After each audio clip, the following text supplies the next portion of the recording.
अमेरिकेच्या या हल्ल्यानंतर इराणकडूनही प्रत्युत्तर दिलं जात आहे। बहरीनमधल्या अमेरिकेच्या हवाई तळांना हल्ले करण्यात आलेले आहेत। अमेरिकेच्या 5व्या फ्लीट हेडक्वार्टरवर इराणने हल्ले केलेत। पहाटेपासूनच अमेरिका इराणचे प्रतिहल्ले सुरू झालेत। शस्त्रसंधी झाल्यापासून प्रथमच दोन्ही देश पुन्हा भिडतायत।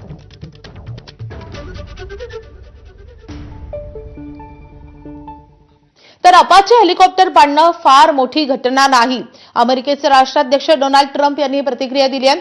हेलिकॉप्टरमधील दोन्ही पायलट सुरक्षित आहेत। अमेरिकेचं हॉर्मुझवर पेट्रोलिंग करणारं हेलिकॉप्टर इराणने पाडलेलं आहे। तुम्ही पत्रकार समजता तेवढी ही मोठी घटना नाही। हेलिकॉप्टर पाडल्याला जशास तसं आम्ही उत्तर दिलंय, असंही डोनाल्ड ट्रम्प यांनी म्हटलंय।